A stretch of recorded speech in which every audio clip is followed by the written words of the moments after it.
하나님 나라를 이루어 가시는 성령님 마지막 9번째입니다. 거친 풍랑을 이기게 하시는 성령의 제목으로 말씀을 나눌 텐데, 오늘이 사실은 전체 이야기의 결론과 동일한 것입니다. 잘 마음속에 새기시도록 성령이 도우심을 바랍니다. 오늘 읽었던 27장 앞에까지, 지난번 읽었던 16장부터 계속 사도 바울은 유대인들의 지속적인 살해 유혹과 고소를 당해요. 그래서 5번이나 엄청난 재판을 받게 됩니다. 유대인들은 그 5번의 재판 가운데 한 번이라도 풀어주면, 혹시 그냥 풀려만 줘도, 무죄라고 방면만 해줘도 사도 바울을 죽이려고 준비하는데, 하나님의 손에 의해서 그가 무죄 석방을 받아도 로마 군대 안에 머물게 하는 그런 재판이 5번이나 진행이 됩니다.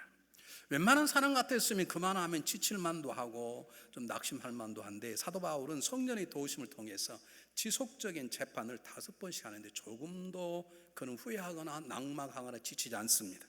5번 재판을 통해서 무죄 선고를 받습니다. 그런데 사도 바울이 이미 그들의 총독에게 부탁하기를, 나는 정식으로 로마 시민이기 때문에 내가 로마의 법정에 서서 재판을 받아야겠다 이미 요구를 했습니다. 무죄 석방을 받았지만 풀어놓으면 뻔히 죽을 아는 로마의 지도자가 그를 데리고 이제 로마로 그를 압송하게 되는 과정이 오늘 27장에서 기록되어 있는데, 이번에는 육로로 가지 않고 배를 타고 가는 것입니다. 자, 놀라운 것은 5번씩 집요한 지나치 공격적인 유대인들의 살인 협박과 재판을 받아 지칠만 한데, 하나님께서 배를 타고 가는 바울에게 좀 아름답고 평안한 그런 좀 바다를 좀 하나님 좋은데, 웬걸 얼마나 거친 풍랑으로 인해서 사도 바울이 탔던 배가 완전히 파손되어서 생명 하나만 건지고 모든 걸 다 잃어버리게 되는 그 얘기가 27장 전체의 내용입니다. 오늘 이 본문 말씀을 통해서 하나님이 우리에게 주시는 성령님의 역사하심이 무엇인가를 제가 여러분에게 나누려고 합니다. 우리 첫 번째, 오늘 성경 본문 우리들에게 알 수 없는 고난이 오는 경우에 우리가 어떻게 해야 될 것인가를 가르쳐 줍니다. 우리 그런 이름만 하잖아요. 우리가 고난이 오면 why, 왜 내게 이 고난이 오는가를 묻지 말고 how, 이 고난을 어떻게 이길 것인가를 물으라, 그렇게 말씀들 합니다. 옳은 말입니다. 그러나 정확히 말하면 100% 옳은 것은 아닙니다. 여러분, 고난이 오면, 내게 생각지 못했던 어려움과 핍박과 삶의 묶임이 오면 한 번쯤 물어야 되는 것입니다. 이것이 왜 오는 것인가? 왜냐하면 고난은 때로 나의 욕심과 잘못 판단과 내 속에 숨겨져 있는 죄악 때문에 스스로 올 수도 있기 때문에 그렇습니다. 꼭 상대방의 나에게 덫을 걸은 그 사람이 나쁘서가 아니라, 어쩌면 내가 먼저 잘못된 것 때문에 내가 스스로 무덤을 팔 수 있는, 그것 때문에 주어지는 것일 수 있죠. 내가 다리를 건너는데 저기 보고 건넜으면 좋은데 저 다리 건너편에 있는 야한 아가씨를 쳐다보다 빠졌다 그러면 그 사람 회개할 일이지, 주여 왜 나에게 이런 고난을 주십니까? 그럴 수는 없는 거 아닙니까? 그러므로 정확히 말씀드리면, 크고 작은 고통과 고난이 오면 우리는 한 번쯤 물어야 합니다. 이 고난이 왜 오는 것인가? 하나님이 고난을 나에게 허락하시는 것인가를 묻고 이유를 알았다면 그 다음에는 어떻게 해야 되는가를 우리가 물어야 되는 것입니다. 그런데 문제가 뭐냐면, 물어도 알 수 없는 고난이 있습니다. 지금 사도 바울이 타고 가는 배에 풍랑이 일어나서 죽게 된 것이죠. 배가 완전히 다 파손된 것이죠. 이제는 하나님의 역사가 아니면 고기밥이 돼버릴 판국입니다. 사도 바울이 잘못이 뭐가 그렇게 많이 있었겠습니까? 그 잘못이 있다는 것은 예전에 행악자였던 건데 하나님이 그에 대한 책임을 물으시는 건가요? 아닐 것입니다.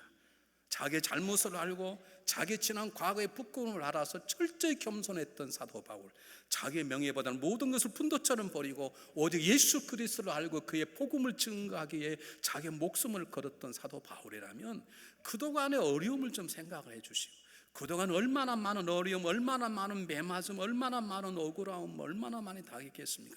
그렇다면 마지막 로마에 가는 그 길만큼은 평안하게 보내주셔야 되는데 알 수 없는 풍랑이 몰아와 고급밥이 될 위기를 처하게 되는 것입니다. 이런 고난을 우리는 알 수 없는 고난이라고 말합니다. 지난주에 말씀드렸던 사도행전 16장에서의 고난, 감옥에서의 고난, 이유가 있습니다. 그것은 여종이, 귀신 들린 여종을 고쳐주신 것 때문에 그런 것이죠. 그런데 지금 무슨 이유가 있습니까? 아무 이유가 없습니다. 좀 평안하게 가면 어떻습니까? 이제 그곳에 가면 마지막 한 2년 동안 복음을 증가하다가 그곳에서 목이 잘려 순교를 당하는 길입니다. 하나님이 다 계획하신 길입니다. 그런데 그 길을 가는데 왜 이렇게 하나님이 어려움을 주시는지 성경은 침묵하고 있습니다. 여러분, 때때로 우리 인생의 삶 가운데 알 수 없는 어려움이 올 수 있습니다. 지금 한 배가 파손이 되어 다 죽게 되는 것, 우리 인생이 완전히 파손당한 배처럼 어찌할 수 없는 그런 위기와 고통이 우리에게 올 수 있습니다. 아무리 물어도 밤을 새며 기도해도 영적인 지도자에게 물어도 답이 안 나오는 고난이 있습니다. 그것을 우리는 알 수 없는 고난, 또는 신학적으로 고난의 신비라고 말합니다. 성경을 여러분 잘 읽으시면 여러분 물어보겠습니다. 성경이 대표적으로 고난의 신비 속에 처했던 대표적인 사람이 있습니다. 누굽니까? 누구요? 욥입니다. 욥은 고난의 신비에 대해서, 알 수 없는 고난에 대해서 얘기하고 있어요. 그 말은 우리 인생의 삶 가운데 하나님의 사명의 감당자라도, 교회가 부흥하고 그리고 성도들이 정말로 바르게 삶다 하더라도 때때로 하나님 우리에게 알 수 없는 고난의 삶 속에 우리를 던져 넣을 수 있다는 것을 말하는 것입니다. 그러면 어쩌라는 건가? 그럼 어떡하라는 거예요? 알 수 없는 고난이기 때문에 그냥 죽으라는 건가요? 물어도 알 수 없는 고난이 오거든 더 이상 묻지 말라는 것입니다. 그 대신에 나는 고난의 이유를 알 수 없지만 나와 함께 계신 하나님, 나의 길을 서게 하는 하나님, 그 독생자 예수 그리스도를 피로 나를 구원한 하나님께서 나의 모든 상황을 아시고 계시고 나는 모르지만 그분이 나와 함께 일하고 계시다는 그분만을 믿고 의지하고 의뢰하라는 것입니다. 알 수 없는 고난이 오거든 하나님만 의지하라는, 그분만 붙잡으라는 것입니다. 더 이상 알려고 하지 말라는 말입니다. 불평하지 말라는 말입니다. 불만하지 말라는 말입니다. 누구의 책임이라고 따지지 말라는 말입니다. 알 수 없는 고난이 오거든, 알 수 있는 고난이 오면 알 수 있거든 회개하면 되는 것이고, 알 수 있는 고난이 오거든 주님 앞에 기도하면 되는 것인데, 아무것도 알 수 없을 때, 물어도 알 수 없는 고난의 신비 가운데 하나님 나를 던져 넣었을 때 당황하지 말고, 그럴 때일수록 하나님이 나와 함께 하시고, 나는 아무것도 알지 못하지만, 나는 내일도 모르지만 그분은 내일도 아시고 나의 10년도 아시고 그분의 선한 손길로 내 인생을 책임지고 계실 거라고 하는 분명한 믿음으로 서라, 그 말입니다. 여러분, 이 놀라운 진리를 안 다윗이 시편 34편 19절에서 고백을 했어요.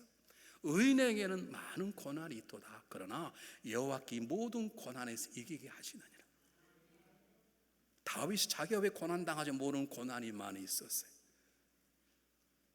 그런데 그런 그 고난 때문에 불평하거나 어려움, 원망하거나 하지 않고 하나 믿는 게 있는데, 나는 이 고난이 나에게 오는지 잘 모르겠다는, 그러나 하나 아는 거 있다는 거죠.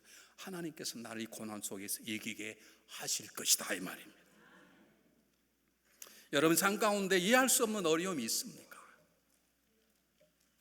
있습니다. 제가 성도님 가운데 참 기도할 때 마음이 아픈 성도님들이 계세요. 왜 저분에게 저는 어려움이 오는가 모르겠어요. 왜 제가 알면 답을 드리고 저도 그렇게 하는 모르겠어요. 그런 어려움 당한 분들이 계세요. 제가 왜 심장을 두 번씩 이렇게 찢어야 되는가? 제가 먹는 걸 절제 못해서 오는 제 잘못이죠. 무조건 먹으라고 밥을 주는 여러분도 잘못이지만,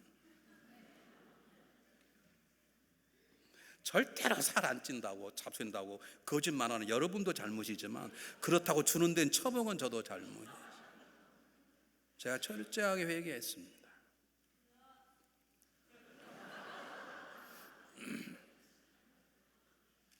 그러나 우리에게는 알 수 없는 고난이 있습니다. 저는 왜 우리 아들이, 둘째 아들이 7달 만에 우리 집사람 배에서 꺼내냈는지 알 수 없습니다. 지금은 알지만 그때는 알 수 없었습니다.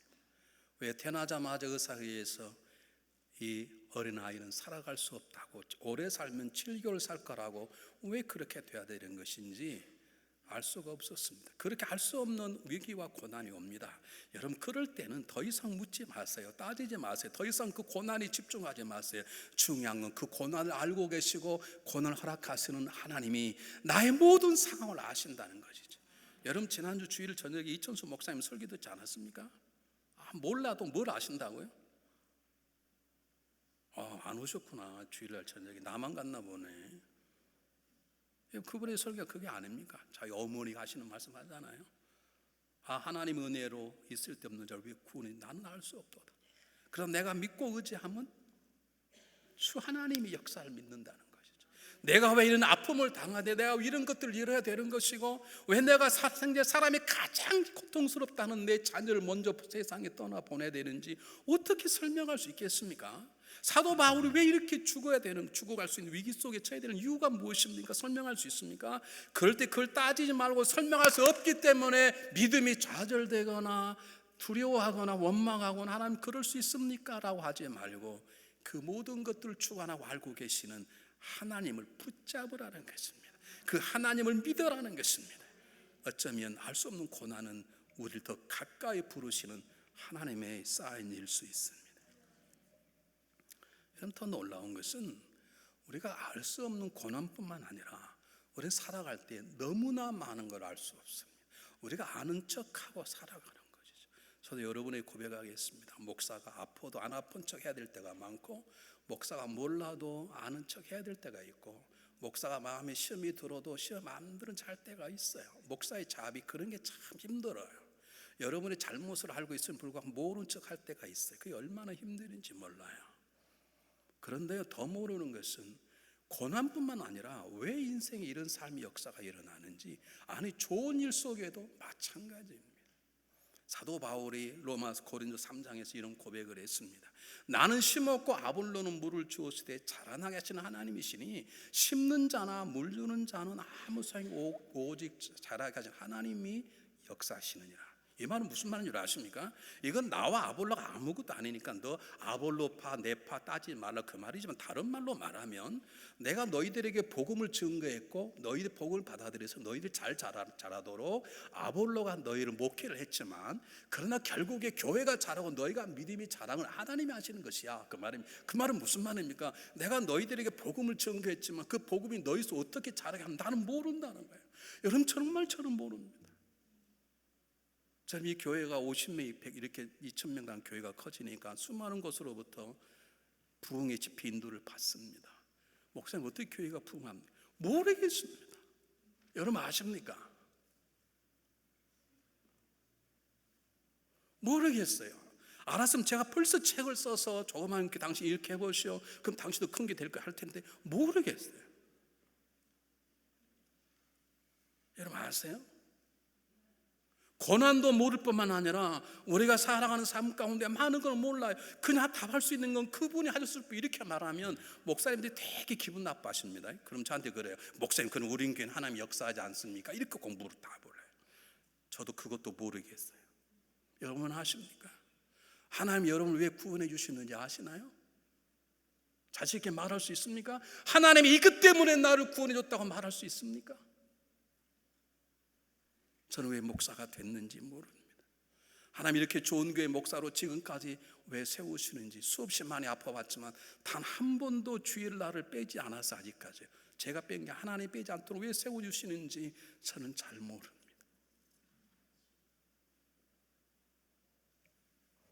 우리 아들이 어릴 때 친구들을 좋아해서, 꼭 저를 닮아가지고요, 친구들을 좋아해서 친구를 만나러 돌아다니는 거예요. 공부는 안 하고, 머리가 좋으니 조그마한 공부를 잘할 것 같은데 막 11시, 12시까지 그냥 친구들하고 돌아다니라고. 우리 집사람이 어느 날 신발을 가지고 재단에 올려놓고, 아버지, 우리 아들이 좀 학교에 열심히 가고 좀 집에 일찍 돌아오면 좋겠습니다. 그렇게 기도를 하더라고요. 요즘 우리 아들이 변해가지고 얼마나 효자인지 모릅니다.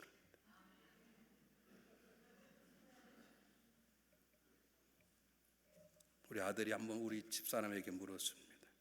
엄마, 할머니 왜 양로원에 가 계셨어? 우리 집사람이 아무 말 제가 옆에서 얘기를 했습니다. 얘야, 할머니가 치매가 오셔가지고 막 집에 혼자 계시니까 막 벽에다가 오물도 바르고 막 가스불도 켜놓고 위험하지 않냐, 그래서 양로원에 보낸 거야. 그랬더니 우리 아들이, 나는 엄마가 그래도 안 보낼 거야. 그래, 너는 안 보낼 줄 모르는데 네 와이프는 아마 보낼 거야. 그랬더니 와이프도 안 보내게 할 거야. 안 보내면 모르게 꼬집고 때릴 거야. 아마 내가 그랬어요. 그랬더니 그렇다면 내가 우리 와이프를 때리더라도 내 엄마는 지킬 거예요.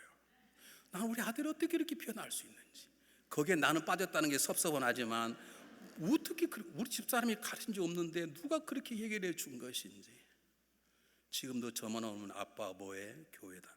아빠는 왜 그렇게 일만 하고 사는 거야? 그 교회 나쁜 교회 아니야? 이렇게 묻습니다. 아니야, 우리 교회 좋은 교회. 그럼 제발 좀 쉬어. 아빠는 왜 안 전화만 하면 교회에 있는 거야? 왜 그렇게 변하는 것인지 여러분 아십니까? 우리 너무나 많은 것을 모릅니다. 아는 척하고 살아갈 뿐이지. 한 수도원에 기름이 필요했습니다. 젊은 수도승이 땅을 파고 올리브 묘목을 심었습니다. 그리고 기도했습니다. 하나님, 이 묘목이 잘 자라도록 비를 좀 내려주십시오. 비가 왔습니다. 하나님, 비만 필요한 게 나무가 잘 자랄 햇빛도 필요합니다. 하나님의 따뜻한 햇빛도 비쳤습니다. 거기에 작은 올리브 열매들이 맺기 시작했습니다.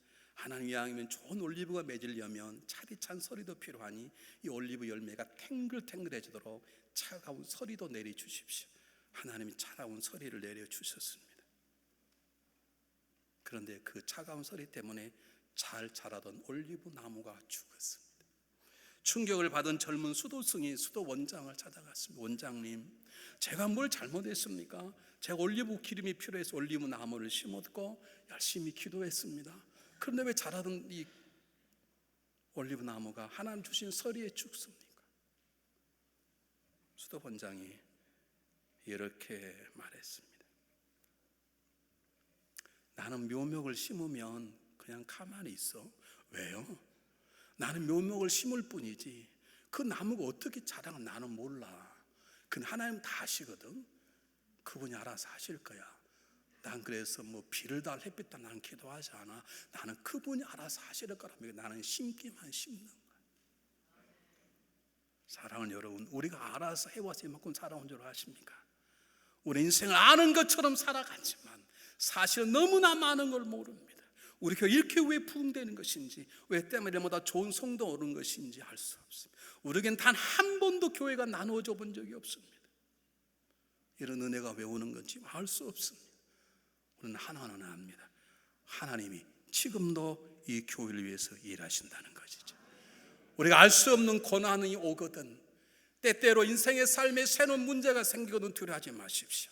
그 이유를 모르는데 괜찮습니다. 하나님은 일하십니다. 아브라함이 자기 아들 이삭의 손을 잡고 올라갔을 때 다른 쪽 등선에서는 하나님이 양을 가지고 올라가셨을 거라는 거죠. 하나님은 지금도 일하십니다. 우리 형편을 아십니다. 그분의 선한 손길로 우리 인생의 삶 가운데 여전히 일하고 계시기 때문에 우리는 마음의 평안함을 갖고 그 하나님만 의지하고 그 하나님만 의리하고 사랑하는 믿음을 알 수 없는 고난 속에 가져야 되는 것입니다. 이것이 작동되어야 되는 것입니다. 두 번째입니다. 그런데 그렇게 하나님만 의지하고 평안한 마음을 갖는 게 쉽지가 않아요. 그래서 하나님은 우리에게 평안한 마음을 갖도록 우리 안에 성령님을 주시고 그렇게 할 수 있도록 성령께서 우리의 마음을 열어주세요. 그게 뭐냐면 22절 25절 한번 보세요. 22절 25절에 어떻게 기록되어 있는지 제가 한번 읽어보겠습니다. 내가 너희를 고난이 이제는 안심하라. 너희 중에 생명에는 아무 손상이 없겠고 오직 배뿐이라. 나의 속한 바 곧 나의 섬기는 하나님의 사자가 어젯밤에 내 곁에 있어서 말하되, 하나님의 사자인 건 성령님이시겠죠. 바울아 두려워 말라. 내가 가이사 앞에 서겠고 또 하나님께서 너와 함께 행하는 자를 다 내게 주시다 하심으로 하셨으니, 바울아 두려워 말라라고 성령님께서 말씀하셨다는, 그냥 말씀하신 게 아닙니다. 하나님께서 너와 함께 행선한 자를 내게 다 주셨다라고 말하는 것입니다. 성령님께서 우리 안에 계신 이유가 뭐냐면, 우리가 알 수 없는 고난이 오면 하나님만 의지해야 되는데 알아요. 근데 그게 마음대로 안 돼요. 그것이 될 수 있도록 성령이 우리의 마음을 격려하고 위로하고 푸시하는 것입니다. 성령이 가만히 있으면 사도 바울도 두려워 떨 수밖에 없죠. 제가 좀 더 말씀드리겠습니다. 사도 바울 마음속에 두려움이 있었던 것이에요. 그러니까 두려워 말라 그러지. 그렇지 않으면 바울아 너는 참 대단하구나. 근데 저들이 두려워하니 가서 두려워하지 말라고 말하라. 이렇게 말할 텐데 바울아 두려워 말라는 말은 바울도 지금 두려워한 마음이 있는 것이죠. 그 두려운 마음, 우리 연약함을 아시는 하나님, 우리 안에 성령을 주셔서 성령께서 우리가 두려워하지 않는 마음을 주시고 그 이유가 무엇인지를 가르쳐주시는 것입니다. 너가 아직도 해야 될 일이 많이 있지 않냐? 죽지 않는다. 고통스럽겠지만 담대하라 라고 성령님께 사도 바울의 마음을 격려하고 깨우쳐 주시는 것입니다. 그러면 여러분 삶에 어려움이 오시거든 말씀 속에 들어가십시오. 성령님을 붙잡으십시오. 그분께서 여러분에게 주시는 위로의 말씀이 무엇인지 그것을 하우라고 그럽니다. 어떻게 하겠습니까? 성령님 저에게 하나님만 의지하고 의뢰할 수 있는 믿음을 주십시오 라고 하는 기도가 필요한 것이죠. 자, 오늘 성령 여기가 가장 중요한 본문인데 여러분 다시 보시기 바랍니다. 어젯밤이니까 하루 전이었어요.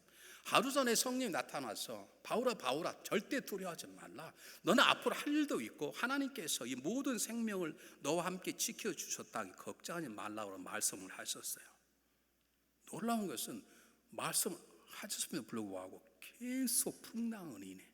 계속해서 오늘 6장 27절부터 마지막 4절에서 계속 풍랑과 싸우는 결사적인 풍랑 속에 자기 생명을 지키고자 하는 사람들의 노력이 나와요. 이게 무슨 말일까요? 여러분 예수님께서 주무시고 계시는데 풍랑이 일었습니다. 제자들이 그 풍랑을 이겨볼 노력하다 안 되니까 주님 우리가 죽게 되었으면 우리를 좀 살려주시기 바랍니다. 그리고 예수님께 일어나서 믿음이 없는지 왜 두려워하느냐 한 다음에 바람아 잠잠하라니까 풍랑이 잠잠했다 그러죠. 그러면 성령님께서 사도 바울에게 두려워 말라라고 말씀하자마자 풍랑이 잠잠해져야 되지 않습니까? 생각도 하기 싫으신가요?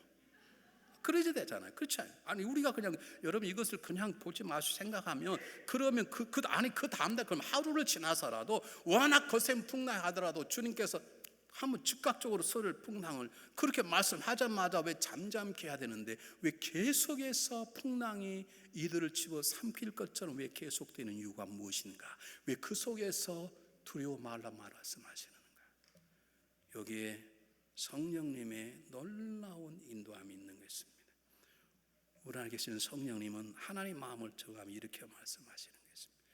여러분 상황이 주는 두려움보다 중요한 건 내 마음속에 사로잡혀 있는 두려움입니다. 상황이 주어지는 두려움을 이기는 방법은 내 마음에 평안이 와야 되는 것입니다. 내 마음에 평안이 없으면요 상황이 변해도요 삶이 안 변하는 거예요. 여러분 이런 고민 해보셨나요? 우리 사람은 우리 자신에 대해서는 잘 얘기를 안 하고 남이 얘기할 때 저 사람은 이 교회 이제 10년, 20년, 30년이고 집사, 권사고 뭐 열심히 기도도 하는데 왜 사람이 하나도 안 변하냐? 상황은 변했었거든요. 집사 때, 권사 때 상황은 변해. 옛날에 가난할 때와 부유할 때와 상황이 변했잖아요. 상황은 변해서 사람이 전혀 안 변하는 것은 사람의 마음이 안 변해서 그렇습니다. 그게 무슨 말인가? 진정한 삶의 평안은 평안한 상황이 있는 게 아니라 하나님을 의지하고 믿는 믿음이 주는 평안함이 진정한 평안함인 것입니다. 그 평안함이 고난을 이기는 거친 풍랑을 이기게 하시는 성령님의 도심입니다. 우리 상황을 편안하게 해달라고 그래요. 그래 하나님 주시죠. 가난을 없애달라 하죠. 건강만 낫게 해달라고 그러죠. 하죠. 근데 바뀌던 여러분 어떻게 됐습니까? 건강 주시니까 어떻게 되던가요? 부유하게 되니까 어떻게 되던가요? 여러분 부유해져서 교회 떠나시면 여러분 계십니다.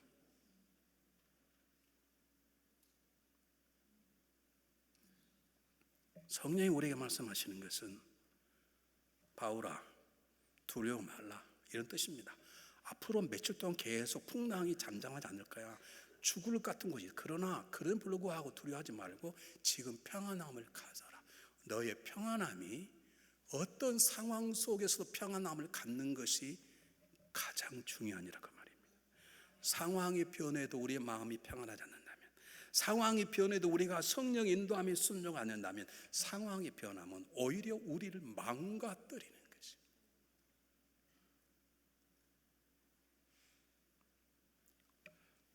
난 여러분이 이때 아멘 안 하니까요, 별로 설교가 더 이상 나갈 수가 없을 것 같다는 생각과 걱정이 되는데,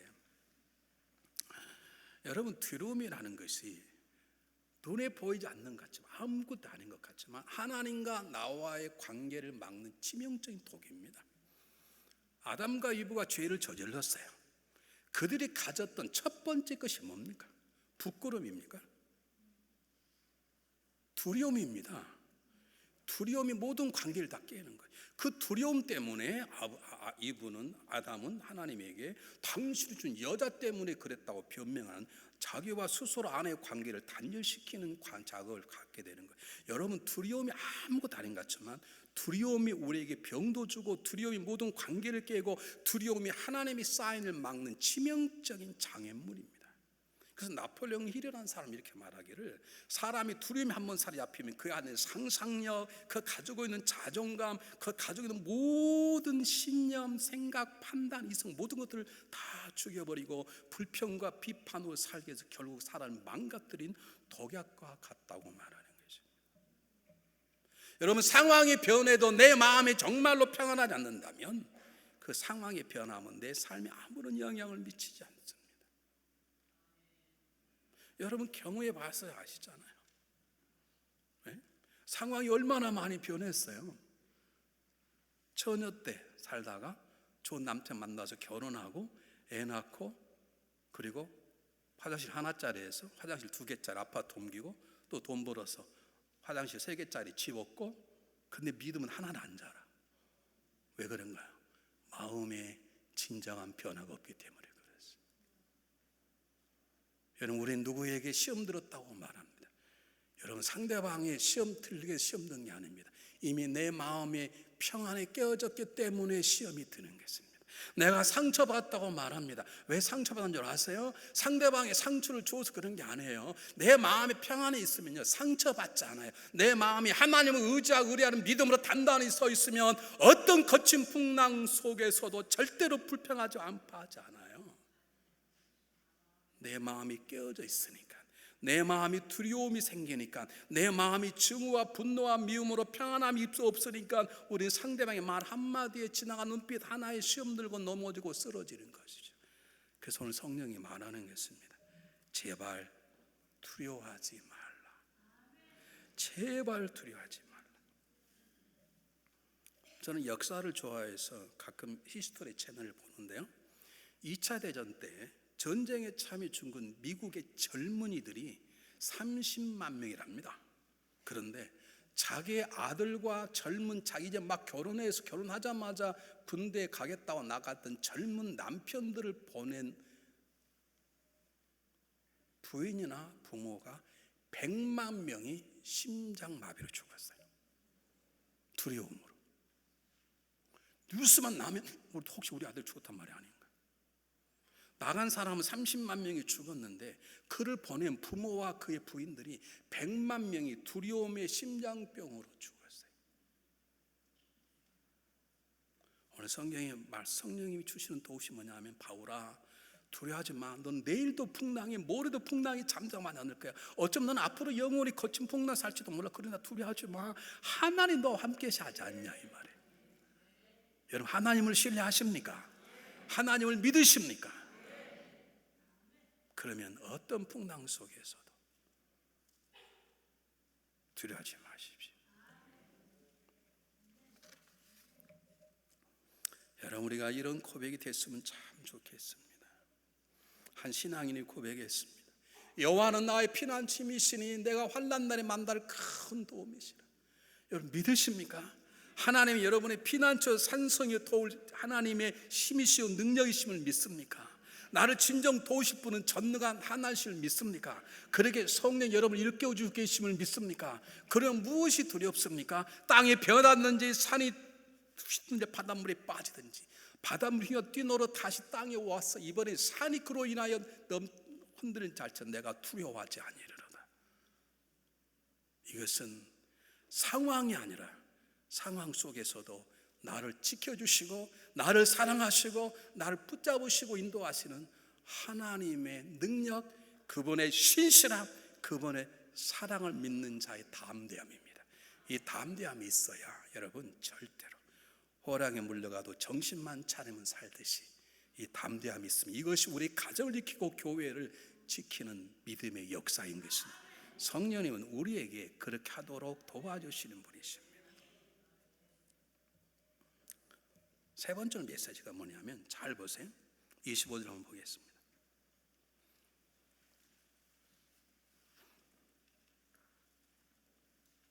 그러므로 여러분이 안심하라. 나는 내게 말씀하신 그대로 되리라고 하나님을 믿노라라고 이웃들을 지금 잘 위로하고 격려해서 다른 사람까지 두려워하지 않는 거예요. 이것을 지금 영적 지도자로 말하는데요. 여러분, 지도자라는 것은 어떤 타이틀을 가지고 있는 게 아니라 조그마한 공동체가 하나님 원하는 방향으로 나갈 수 있도록 영향을 미치는 것을 지도자라고 합니다. 그러니까 나쁜 지도자가 있고 좋은 지도자가 있어요. 나쁜 지도자는 사람들도 공동체를 자꾸 망가지게 리드하는 분들이 계세요. 여러분, 도박장에 가지 마십시오.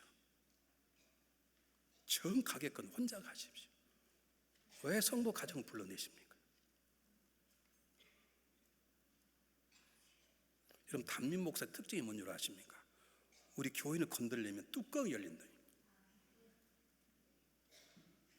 여러분, 도박장에 가지 마십시오. 그런데 전 가고 싶거든. 혼자 가세요. 조망할 때 다른 사람 불러내지 마세요. 이런 술을 끊으세요. 뭐 술 좀 먹는 게 죄는 아니지만 그래도 끊으세요. 그러나 정 못 끊겠거든. 혼자 조용히 잡수세요.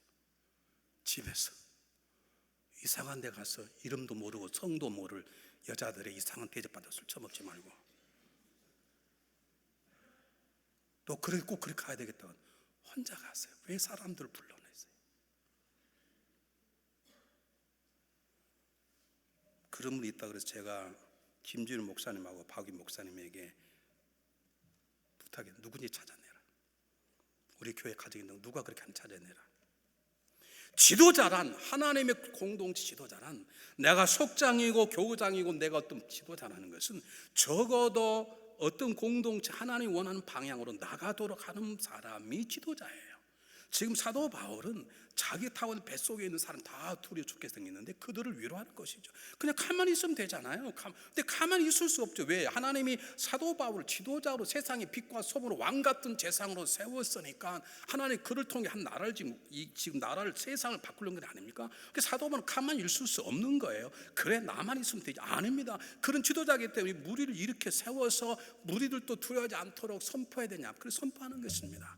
근데 중요한 게 몇 가지가 있어요. 첫 번째가 뭐냐면 그도 두려워했다는 것이죠. 제가 처음 말씀드렸지만 그가 두려워하지 않았다면 사도 바울아, 난 너를 사랑한다, 너는 역시 대단한 믿음이 있구나 그럴 텐데, 바울아 두려워 말라, 바울이 두려워하고 있다는 거예요. 이게 무슨 말이에요?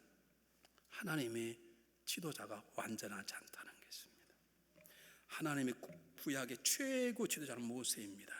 모세도 완전하지 않았습니다. 다윗, 하나님 마음에 합한 자라면 다윗도 완전하지 않았습니다. 사도 바울도 두려움에 있었던 사람입니다. 여러분, 지도자는 완전한 사람이 아닙니다. 여러분, 제가 완전하지 않다는 이런 말도 붙일 만한 자격도 없습니다. 여러분, 우리는 모두 다 완전하지 않습니다. 그러므로 여러분 지도자를 잘 세워주십시오. 지도자의 약점을 감추십시오.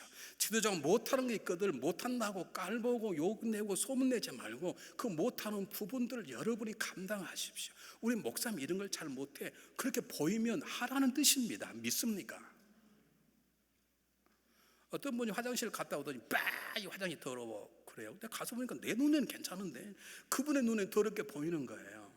그러면 무슨 뜻인지 아세요? 네가 청소해라 그 뜻입니다. 그게 하나님의 우리 눈에는 괜찮아 보이는데 무슨 주일학 교육이 있다 이와 뭐 교육부장이 누구야 그렇게 따지지 마시고 여러분 눈에 그렇게 보이거든 일하라는 뜻이죠. 그 교육부장을 돕고 교회 관리부장을 돕고 세우라는 뜻이죠. 지도자는 완전하지 않습니다. 우리에게 장로님들요 완전하지 않습니다. 우리에게 권사님들요 완전하지 않습니다. 다 부족한 면이 있습니다. 근데 그를 세우고 격려해주고 인정해주고 밀어주는, 그래서 지도자는 탄생되는 게 아니라 만들어지는 것임을 세상에 드러내는 귀한 공동체가 되시기를 주임으로 축복합니다. 여러분, 남편을 세우세요. 남편을 인정해 주세요. 아내를 세우시고 인정해 주세요. 그런데 그럼에도 불구하고 바울은 탁월한 지도자의 모습 몇 가지를 가지고 있었습니다. 첫 번째, 뭔가 성령의 음성, 하나의 음성을 들을 수 있었어요. 여러분, 잘 들으십시오. 우리 모두 다 하나님의 음성을 들을 수 있습니다. 왜 그러느냐? 하나님 말씀하시기 때문입니다. 근데 왜 못 듣냐? 듣지 않으려고 해서 그렇습니다. 성령 안 들으려고 그래요. 더 정확히 말씀드릴까요? 들릴까 봐 걱정하는 사람이 상당히 많아요. 들릴까 봐.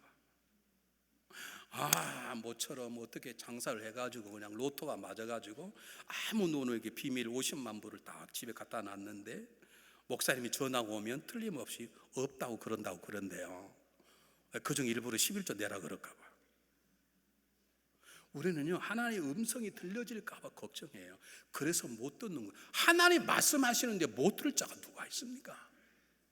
물론 여러분이 제 음성 듣는 건 들리는 게 아닙니다. 말씀 있다가 들을 수 있습니다. 기도하다가 생각이 떠오를 수 있습니다. 사람과의 만남, 사건과의 만남을 통해서 하나님의 음성을 듣게 될 수 있습니다. 그건 하나님 여러 가지 방법으로 쓰실 것입니다. 우리는 들을 수 있어요. 그런데 문제가 뭐냐? 안 들으려고 그래요. 안 들을. 아니, 때때로는 들릴까 봐 걱정이 들릴까. 그게 문제예요.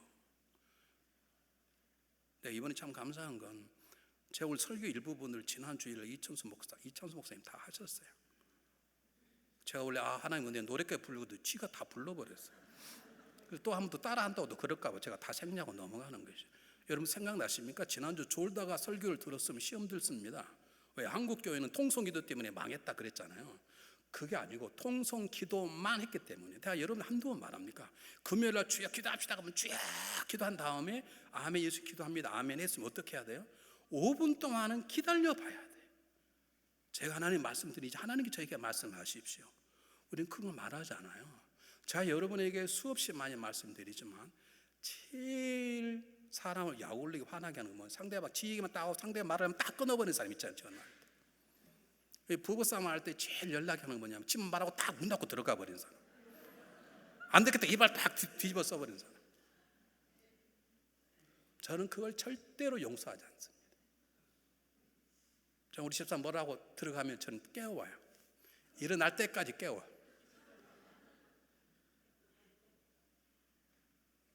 여러분, 통성기도가 망하게 한 게 통성기도가 필요합니다.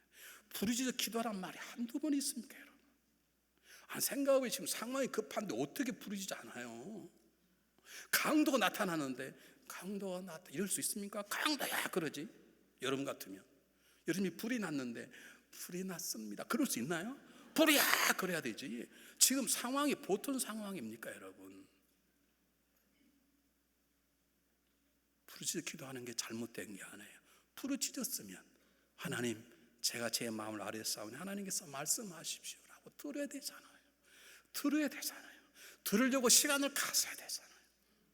들으려고 말씀 속에 들어가야 되잖아요. 들으려고 내 하루하루 삶 속에 하나님 어떻게 말씀하시는가, 하나님 이 사람 통해서 이 사건이 하나님의 말씀인가 살펴봐야 되잖아요. 내 사도 바울은 들을 수 있었어요. 왜요? 그가 들렸기 때문에. 어느 날 들려왔던 다메섹에서 주님의 음성을 들은 다음에 그런 뛰는 마음을 아라비 사마귀가 내가 들린 음성이 정말 하나님의 음성인가, 그런 3년 동안 있으면서 하나님과 얼마나 많은 깊은 교제를 했겠어요. 그런데 듣는데 전문가였어요. 여러분, 하나님의 음성을 들으려고 하십시오. 두 번째, 그는 기도의 사람이었습니다. 한번 보십시오. 뭐라고 말했냐면 어젯밤에 성령 나에게 어젯밤에 여호와의 사자가 성령 내 곁에. 그러면 즉시 말하지 왜 하루가 지난 다음에 말합니까? 사도 바울이 기도했으면 지금 듣는 게 정말 성령의 역사인가? 내가 들었더니까 이게 귀신의 역사가 혹시 내 소리가 아닌가?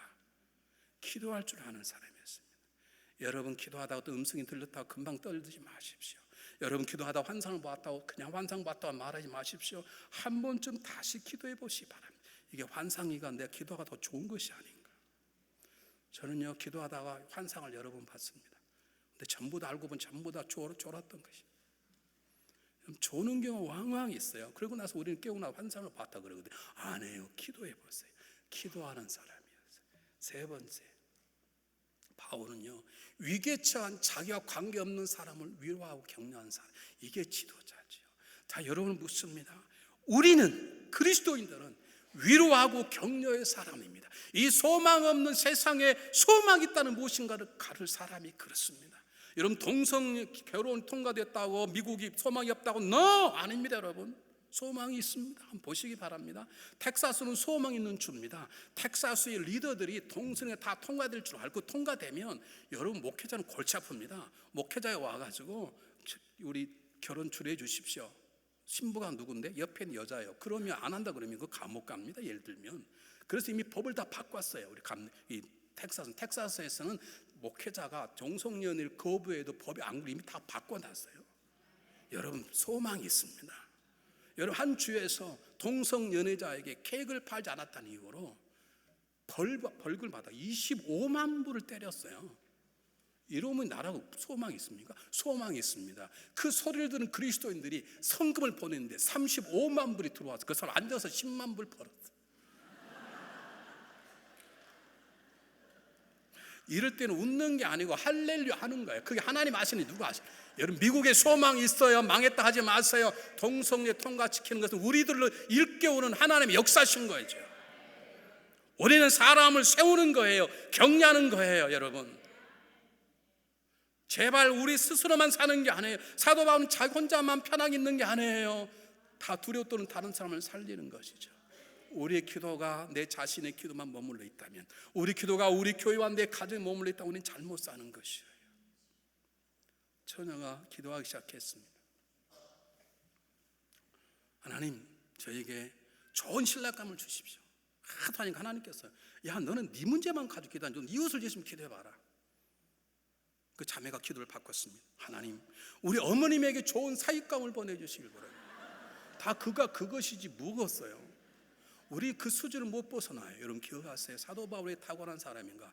사도 바울은 자기만 평안하면 되잖아요. 아닙니다. 두려워 떠는 사람을 위로하는 것입니다. 네 번째, 더 놀라운 것은 이들에게 하나님을 믿느라 복음을 증거했습니다. 여러분, 마지막에 보면 음식을 떡을 줘요. 이것을 다른 성경 해석자들은 떡을 떼고 축사を줬다면 이걸 성찬식을 거행했다고 말합니다. 그래서 이미 그곳에 복음이 증거되었고 거기 있는 사람들이 사도 바울 통해 다 복음을 받아들이 떡 해석한 분이게, 저는 그까지는 잘 모르겠어요. 분명한 건 사도 바울이 하나님이 말씀하셨고 난 이 하나님 그들을 믿는다. 그 믿음이 그들을 됐을 것이고 그걸 통해서 복음이 증거되었긴 틀림없는 거죠.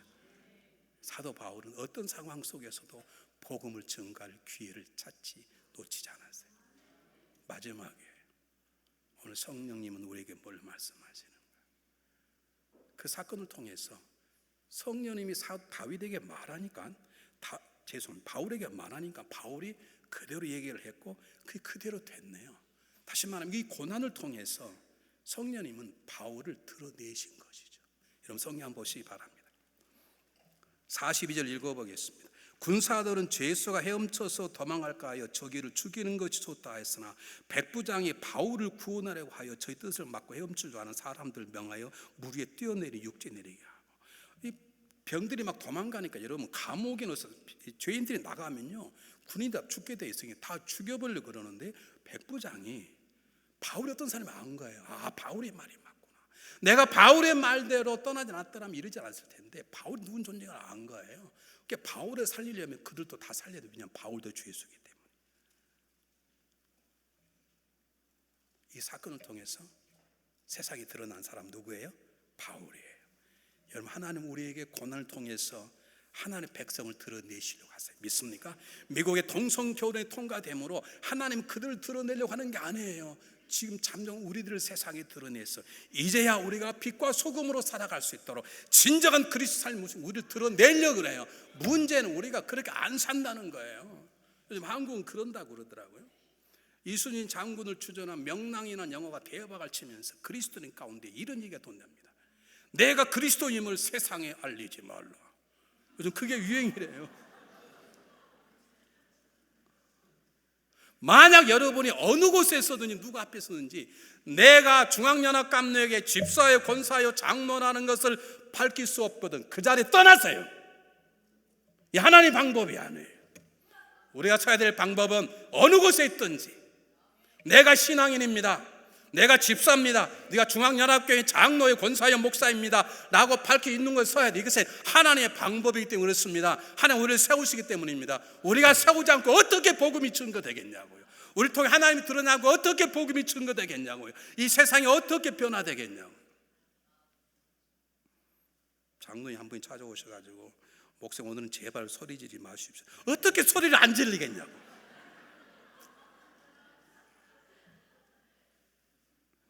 사랑하는 여러분, 바울은 죽음의 파도를 통해서 자기 드러났지 죽지 않았습니다. 하나님의 사명을 감당하기 전까지 하나님의 사명자는 죽지 않습니다. 그런데 하나님의 사명 감당의 바울도 연약한 자입니다. 두려워한 자입니다. 그래서 하나님은 성령을 통해 그를 세워주시는 거죠. 여러분, 그러면 우리가 하고 싶은 일 내려놓고 내 계획 내려놓고 하나님의 일을 하십시오. 주신 사명을 감당하십시오. 그러면 사명을 잘 감당하도록 성령께서 우리 안에 역사하실 것입니다. 그러므로 우리 가장 중요한 기도는 언제나 제일 먼저 하나님 저에게 성령 충만함을 주십시오. 기도하겠습니다.